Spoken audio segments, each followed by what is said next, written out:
السلام علیکم ورحمۃ اللہ وبرکاتہ۔ نحمد و نصلی علی رسولہ الکریم، اما بعد، فاعوذ باللہ السمیع العلیم من الشیطان الرجیم، من ہمزہ ونفخہ ونفثہ۔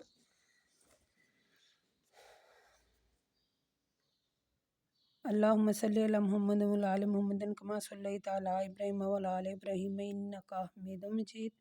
اللہم بارک علی محمد وعلی آل محمد کما بارکت علی ابراہیم وعلی آل ابراہیم انک حمید مجید۔ رب اشرح لی صدری ویسر لی امری واحلل عقدۃ من لسانی یفقہوا قولی۔ اچھا جی، ہمارا جو صورتوں کا سلسلہ ہے، یہ چھوٹی چھوٹی صورتیں ہیں اور یہ ہم تقریباً مکمل ہی پڑھ رہے ہیں۔ سورۃ جاثیہ ہم نے پڑھی، اس میں بھی توحید کے بارے میں اور قیامت کے بارے میں ذکر تھا۔ آگے سورہ احقاف پڑھیں گے۔ احقاف دیکھتے ہیں اللہ تبارک و تعالیٰ نے اس میں ہمارے لیے کیا پیغام دیا ہے۔ یہ اس کی جو آیات ہیں یہ بھی توحید کے بارے میں ہیں زیادہ۔ بسم اللہ الرحمن الرحیم۔ حامیم، تنزیل الکتاب من اللہ العزیز الحکیم، ما خلقنا السماوات والارض وما بینہما الا بالحق۔ یہ جو آیتیں ہیں نا، ما خلقنا السماوات والارض وما بینہما، یہ توحید پر آیات ہیں، یعنی یہ سورت بھی توحید سے شروع ہو رہی ہے۔ الا بالحق اجل مسمی والذین کفروا عما انذروا معرضون قل ارأیتم ما تدعون من دون اللہ، یعنی اللہ کہتے ہیں یہ جو آیات ہیں، اللہ کہتے ہیں حامیم، یہ کتاب جو ہے وہ غالب حکمت والے کی طرف سے نازل ہوئی ہے۔ ہم نے آسمان اور زمین اور جو کچھ ان کے دونوں کے درمیان ہے ان کو حق کے ساتھ ایک وقت مقررہ یعنی قیامت تک کے لیے پیدا کیا ہے۔ قیامت کے دن اللہ تبارک و تعالیٰ ان اعمال کا حساب ہوگا جو وہ دنیا میں کرتے رہے ہیں۔ ان اعمال کا حساب ہوگا جو وہ دنیا میں کرتے رہے ہیں۔ اور اس دن سے اللہ نے ڈرایا ہے، یعنی قیامت کے دن سے۔ اللہ تعالیٰ نے یہاں قیامت کے دن سے بھی ڈرایا ہے، یعنی یہ توحید کے بارے میں آیات ہیں۔ اور جو لوگ گمراہ ہوئے اور اللہ تعالیٰ کو چھوڑ کر دوسرے لوگوں کی انہوں نے عبادت کی، ان کی دعا قبول نہیں ہوگی۔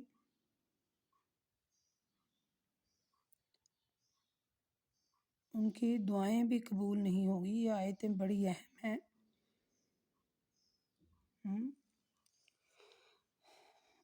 اور وہ گمراہی میں پھر رہے ہیں، غافل ہیں۔ اور اے رسول صلی اللہ علیہ وآلہ وسلم، اس سے زیادہ گمراہ کون ہوگا جو اللہ کو چھوڑ کر ایسے لوگوں کو پکارے جو اسے کوئی فائدہ نہیں دیں گے۔ اور اگر تمام لوگ بھی جمع کیے جائیں،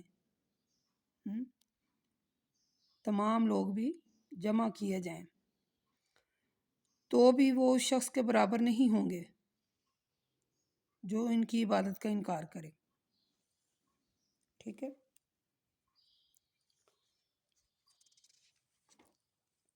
یعنی اللہ تعالیٰ حکمت والا ہے اور اس کے تمام کام جو ہیں وہ حکمت پر ہی مبنی ہیں۔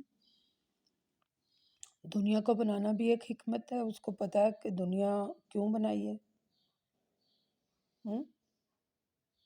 انبیاء اس نے بھیجے ہدایت دینے کے لیے، ڈرانے کے لیے، خوشخبریاں سنانے کے لیے۔ دنیا تو بنائی ہے اس نے کہ لوگوں کو دیکھے کہ کون شرک کر رہا ہے اور کون اس کی عبادت کر رہا ہے۔ تو ہم لوگ کدھر جا رہے ہیں؟ کیا کر رہے ہیں ہم لوگ؟ یعنی جب اللہ کہتا ہے جب قیامت کے دن تمام لوگوں کو جمع کیا جائے گا اور جن لوگوں کو پکارا جاتا ہے ان پکارنے والوں کے دشمن بھی ہوں گے اور وہ انہی کی عبادت کا انکار کریں گے۔ یہ ہم نے پیچھے پڑھا تھا نا۔ اللہ تعالیٰ نے سب کچھ بے مقصد پیدا نہیں کیا. ہر چیز کا کوئی نہ کوئی مقصد ہوتا ہے نا. صرف اللہ کو پکاریں، ٹھیک ہے، اور کبھی بھی غافل نہ ہوں. وَإِذْ تُتْلَىٰ عَلَيْهِمْ آيَاتُنَا بَيِّنَاتٍ قَالَ الَّذِينَ كَفَرُوا لِلْحَقِّ لَمَّا جَاءَهُمْ هَٰذَا سِحْرٌ مُّبِينٌ أَمْ يَقُولُونَ افْتَرَاهُ قُلْ إِنَّ. اے رسول، جب کافروں کو ہماری آیات پڑھ کر سنائی جاتی ہیں تو اس حق کے متعلق جو ان کے پاس آیا کہتے ہیں یہ تو کھلا جادو ہے. اور اے رسول، کیا کافر یہ کہہ رہے ہیں کہ رسولوں نے اسے خود بنایا؟ آپ کہہ دیجئے اگر میں نے خود بنا لیا ہے تو تم کو اللہ کے مقابلے میں میرے بچانے کا کوئی بھی اختیار نہیں. جن باتوں میں تم مشغول ہو نا وہ انہیں خوب جانتا ہے. میرے اور تمہارے درمیان وہی گواہ ہے اور وہ بڑا بخشنے والا ہے اور رحم والا ہے. اور اے رسول، آپ کہہ دیجئے میں کوئی نیا رسول نہیں ہوں، مجھ سے پہلے بھی بڑے رسول آئے ہیں. مجھے نہیں معلوم کہ قیامت کے دن میرے ساتھ کیا ہوگا اور تمہارے ساتھ کیا کیا جائے گا. میں تو بس اس وحی کی پیروی کرتا ہوں جو میری طرف آتی ہے، اور میں تو بس صاف صاف ڈرانے والا ہوں. اور اے رسول صلی اللہ علیہ وسلم، آپ ان سے کہیے کہ اگر یہ قرآن اللہ کی طرف سے ہو اور تم اس کا انکار کرو، اور باوجود اس کے کہ بنی اسرائیل میں سے تم ایک گواہ لاؤ اور اس جیسی ایک کتاب کی گواہی دے اور اس پر ایمان بھی لے آئے، لیکن تم نے تکبر کیا اور ایمان نہیں لائے، تو بتاؤ تمہارا انجام کیا ہے. بے شک اللہ ظالم لوگوں کو راہ راست پر چلا کر منزل مقصود کی طرف نہیں لے جاتا. وقال الذین کفروا للذین آمنوا لو کان خیرا ما سبقونا الیہ واذ لم یہتدوا بہ فسیقولون ھذا افک قدیم. اور اے رسول صلی اللہ علیہ وسلم، کافر کہتے ہیں کہ اگر اس قرآن میں کوئی بھلائی ہوتی تو ایمان والے اس کی طرف ہم سے پہلے سبقت نہ کرتے.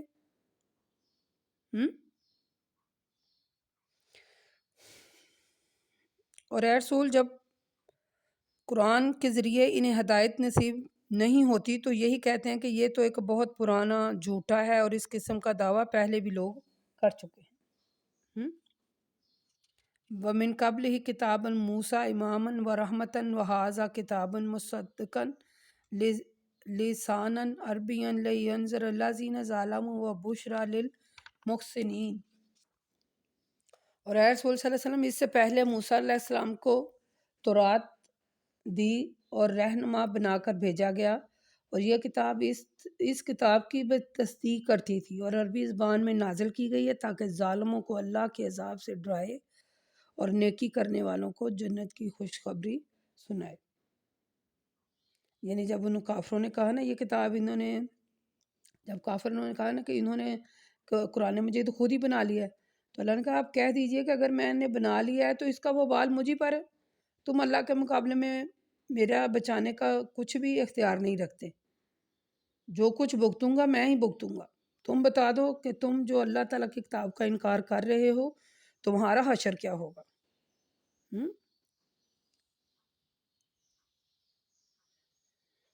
اس کے بارے میں آپ کو ایک حدیث سناتی ہوں. صحیح بخاری میں ایک حدیث ہے. حضرت ام علا رضی اللہ تعالیٰ عنہ فرماتی ہیں حضرت عثمان جو تھے جو مہاجرین میں سے تھے ان کے حصے میں آئے. یہ اس وقت کا ذکر ہے جب انصار نے مہاجرین کو اپنے اپنے گھروں میں رکھنے کے لیے قرعہ ڈالا. عثمان ہمارے گھر میں بیمار ہوئے، میں ان کی موت تک ان کی خدمت کرتی رہی. جب وہ مر گئے اور ہم نے ان کو کفن پہنا چکے، اس وقت اللہ کے رسول صلی اللہ علیہ وسلم تشریف لائے. میری زبان سے بے ساختہ یہ نکل گیا کہ اللہ تم پر رحم کرے. میں گواہی دیتی ہوں کہ اللہ تعالیٰ نے ان کو عزت دی ہے. رسول صلی اللہ علیہ وسلم نے فرمایا تمہیں کیسے معلوم ہوا کہ اللہ نے ان کو عزت دی ہے؟ میں نے عرض کیا اے اللہ کے رسول صلی اللہ علیہ وسلم، آپ پر میرے ماں باپ قربان ہو جائیں، میں اللہ کس کو قربان ہو جائیں، پھر اللہ کس کو عزت دے گا؟ آپ نے فرمایا عثمان کو تو موت آ چکی ہے اور اللہ کی قسم میں ان کے لیے خیر اور بھلائی کی امید رکھتا ہوں، لیکن اللہ کی قسم میں اللہ کا رسول ہوں، لیکن میں نہیں جانتا کہ میرے ساتھ کیا ہوگا۔ ام علا نے کہا اللہ کی قسم عثمان کے بعد اب میں کسی کی تعریف نہیں کروں گی۔ ام علا کہتی ہیں کہ عثمان کے سلسلے میں مجھے اس بات نے رنج میں مبتلا کر دیا۔ میں سو گئی تو دیکھتی ہوں کہ عثمان کے لیے پانی کا ایک چشمہ بہہ رہا ہے۔ میں رسول صلی اللہ علیہ وسلم کے پاس آئی اور آپ سے یہ خواب بیان کیا۔ آپ نے فرمایا یہ چشمہ ان کا نیک عمل ہے۔ ٹھیک ہے، یعنی پھر اس کے آگے اللہ کہتے ہیں اے رسول آپ ان سے پوچھئے بتاؤ اگر کتاب اللہ کی طرف سے ہو اور تم انکار کرتے ہو باوجود اس کے کہ بنی اسرائیل سے گواہ لاؤ اور وہ اس جیسی ایک کتاب بھی لاؤ۔ تو اگر تم اس کتاب پر ایمان لا کر اس پر چلتے ہو تو منزل مقصود تک پہنچو گے، اگر نہیں تو پھر تمہارا ٹھکانہ دیکھ لیں پھر کیا ہے۔ یعنی بنی اسرائیل میں سے بہت سے لوگ ایمان لائے، یعنی ان میں حضرت عبداللہ بن سلام بڑے مشہور تھے خاص طور پر۔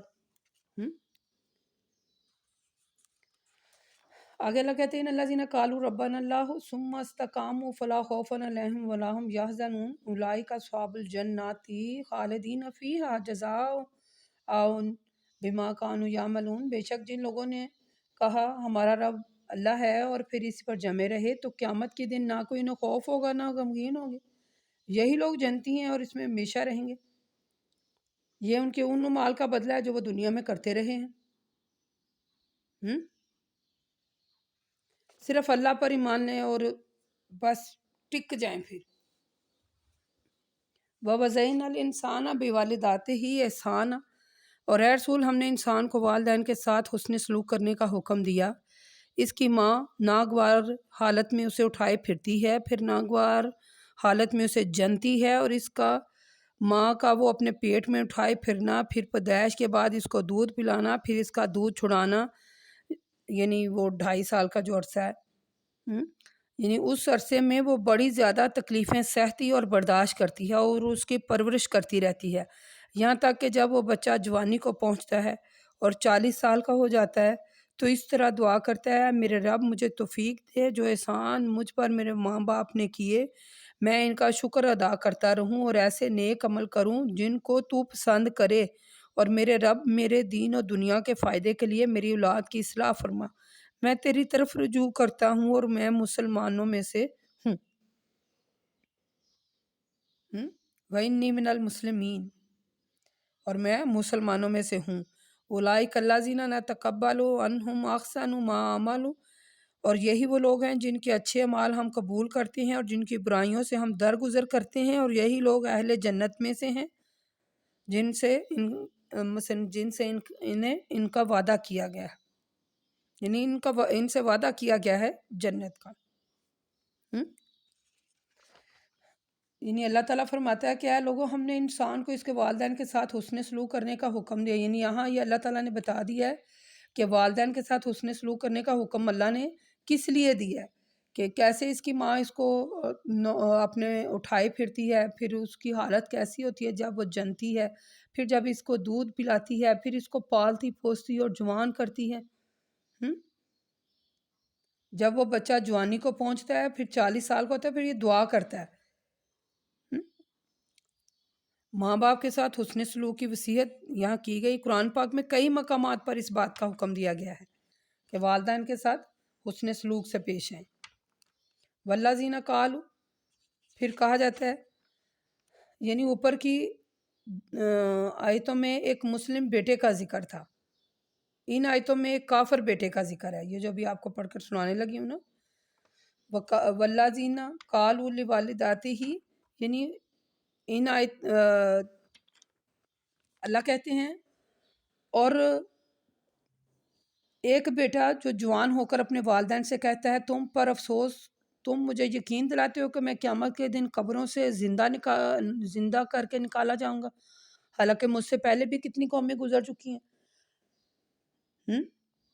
بیٹے کی یہ بات سن کر وہ دونوں ماں باپ اللہ سے فریاد کرتے ہیں اور کہتے ہیں تجھ پر افسوس، تجھ پر افسوس ہے، تو ایمان لے آ، بے شک اللہ کا وعدہ سچا ہے، اور تو زندہ کر کے اٹھایا جائے گا، اور تم سے جو تم اعمال کر رہے ہو ان کی تم سے باز پرس ہوگی۔ وہ کہتا ہے کہ یہ تو اگلوں لوگوں کی قصے کہانیاں ہیں، ان میں کچھ بھی حقیقت نہیں۔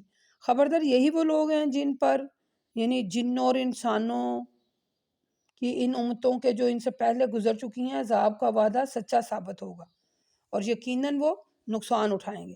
اور اے رسول صلی اللہ علیہ وسلم تمام لوگوں کے درجے ان کے اعمال کے مطابق ہوں گے۔ یہ آیت آپ ذرا غور سے سنیے گا، آیت نمبر 19 ہے۔ اور اے رسول تمام لوگوں کے درجے ان کے اعمال کے مطابق ہوں گے، ان کو ان کے اعمال کا پورا پورا بدلہ دیا جائے گا اور ان پر کسی قسم کا بھی ظلم نہیں ہوگا۔ اور جس دن کافر دوزخ کے سامنے لائے جائیں گے تو ان سے کہا جائے گا تم اپنی دنیاوی زندگی میں عمدہ چیزوں کے مزے اڑا چکے ہو اور ان سے فائدہ حاصل کر چکے ہو، اب آج تم کو ذلت کا عذاب دیا جائے گا، یہ اس لیے کہ تم زمین میں ناحق تکبر کرتے تھے اور نافرمانیاں کرتے تھے۔ یعنی پہلے جو ہم نے یاد پڑھی آیت نمبر 17 سے پہلے جو یاد تھی، اس میں ایک نیک بیٹے کا جو تھا وہ ذکر تھا کہ وہ نیک بیٹا ہوتا ہے، وہ جب اس کی ماں اسے پالتی پوستی ہے تو وہ جب 40 سال کا ہوتا ہے تو وہ پھر اپنے والدین کے لیے دعا کرتا ہے۔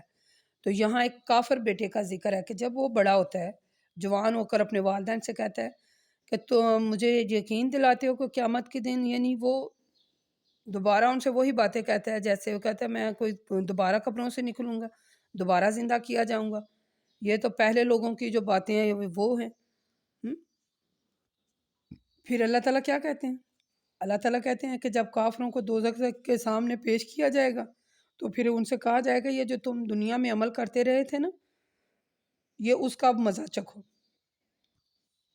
دراصل کافر جو ہیں جب بھی کوئی نیک عمل کرتے ہیں تو ان کا بدلہ انہیں دنیا میں ہی مل جاتا ہے اور وہ خوب مزے اڑاتے ہیں، لیکن آخرت میں ان کا کوئی حصہ نہیں ہے۔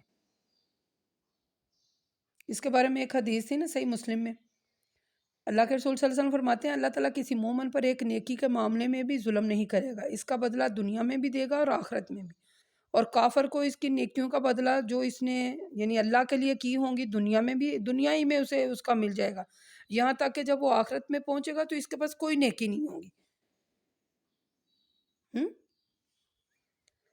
وَاذْكُرُوا آہا عاد، پھر اللہ تبارک و تعالیٰ آگے کہتے ہیں اور اے رسول عاد کے بھائی ہود کا ذکر کیجئے جب انہوں نے اپنی قوم کو احقاف کے مقام پر اللہ کے عذاب سے ڈرایا، اور کوئی انوکھے رسول وہ نہیں تھے بلکہ ان سے بھی پہلے بڑے رسولوں کو ڈرایا گیا ہے، ان کے بعد میں آنے والے رسولوں کو بھی ڈرایا گیا ہے عذاب سے۔ انہوں نے کہا اپنی قوم سے اللہ کے علاوہ کسی کی عبادت نہ کرو، مجھے تمہارے متعلق بڑے دن کے عذاب کا ڈر ہے۔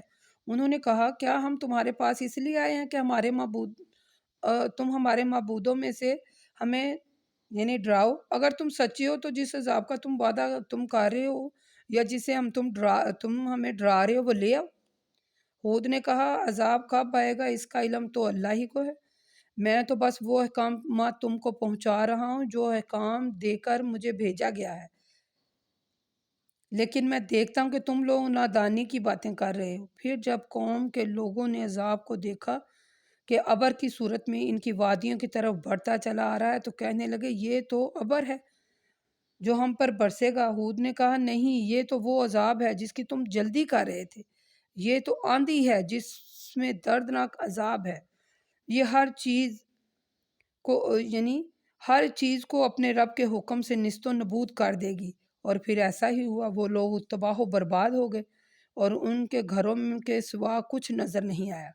مجرم لوگوں کو ہم ایسے ہی سزا دیا کرتے ہیں، ہم نے ان کو اتنی قوت اور مضبوطی عطا کی تھی کہ اے کفار مکہ اتنی قوت اور مضبوطی ہم نے تم کو عطا نہیں کی، ہم نے ان کو کان، آنکھیں اور دل سب کچھ دیے، لیکن جب انہوں نے اللہ کی آیات کا انکار کیا ان کے کان، ان کی آنکھیں، ان کے دل ان کے کچھ کام نہیں آئے، جس چیز کا وہ مذاق اڑایا کرتے تھے اس چیز نے انہیں گھیر لیا اور تمہارے ارد گرد کی بستیوں کو تباہ و برباد کر دیا، اور ہم نے بدل بدل کر اپنی نشانیاں ان کو دکھائیں تاکہ وہ کفر سے توبہ کریں۔ تو اللہ کے علاوہ جن جن ہستیوں کو انہوں نے اللہ کے علاوہ اپنا الہ بنا رکھا ہے انہوں نے بھی ان کی مدد نہیں کی، بلکہ وہ سب ان سے غائب ہو گئے، اور یہ ان کی جھوٹی باتیں تھیں جن کو وہ جھٹلایا کرتے تھے۔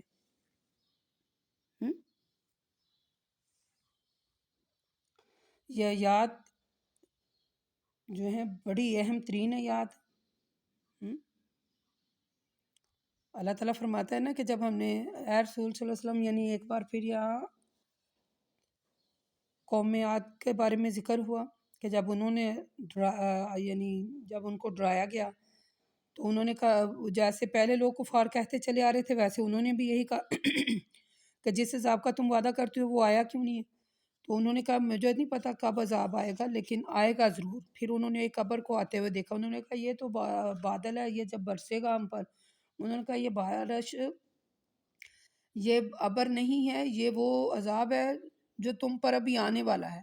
اور پھر وہ عذاب ایسا آیا کہ صرف ان کے گھر ہی نظر آنے لگے، باقی سب کچھ نیست و نابود ہو گیا۔ ہم نے سورت، یعنی یہ پیچھے ہم کافی دفعہ پڑھے ہیں اس کے بارے میں بھی، سورت انعام میں بھی ہم نے پڑھا، سورت کہف میں بھی اس کا ذکر تھا۔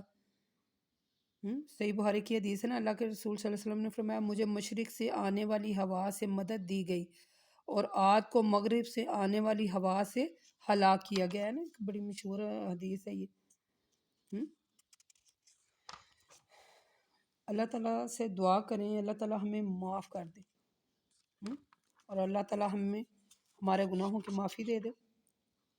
آگے اللہ تبارک و تعالیٰ کہتے ہیں وَإِذْ صَرَفْنَا إِلَيْكَ، اور اے رسول وہ وقت یاد کریں جب جنات کی ایک جماعت کو ہم نے آپ کی طرف پھیر دیا تاکہ وہ قرآن سنیں، پھر جب وہ سننے کے لیے حاضر ہوئے تو آپس میں کہنے لگے خاموش رہو، پھر جب قرات ختم ہو گئی تو وہ اپنی قوم کی طرف واپس چلے گئے تاکہ انہیں بھی ڈرائیں۔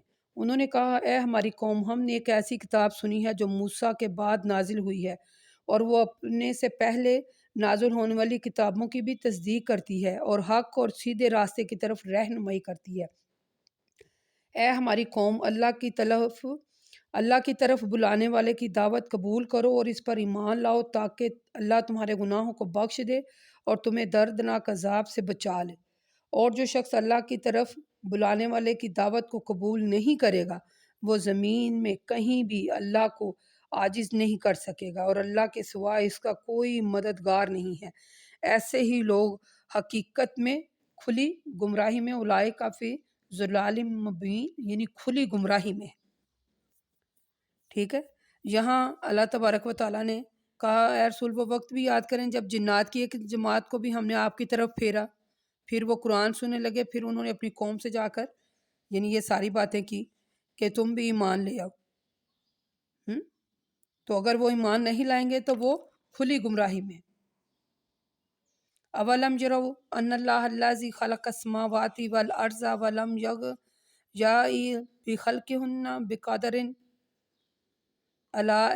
پھر اللہ کہتے ہیں کیا انہوں نے نہیں دیکھا کہ وہ اللہ جس نے آسمان کو اور زمین کو پیدا کیا اور ان کے پیدا کرنے سے نہیں تھکتا، وہ اس بات پر قادر نہیں کہ مردوں کو دوبارہ زندہ کر دے۔